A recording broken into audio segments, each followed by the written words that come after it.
সুবিধার মনে হয় না। কেন যে যাও পড়তে কে জানে, পাগল একটা লোক। এইরকম বলো না তো, সবসময় শুধু উল্টো পাল্টা কথা। তুমি রাখো তো, একটু পরে ফোন করছি। টাটা বললাম। স্যার, স্যার, স্যার, আপনি আছেন?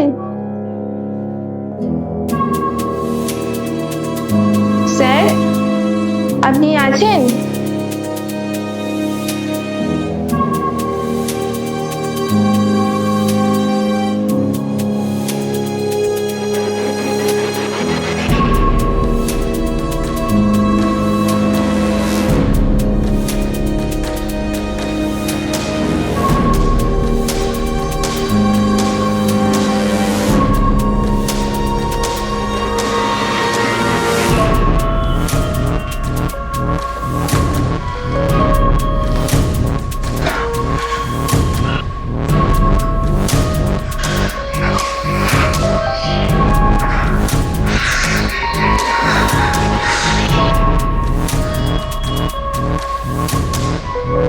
টেবিলে লেখাটা পড়নি, অধিক কৌতূহল।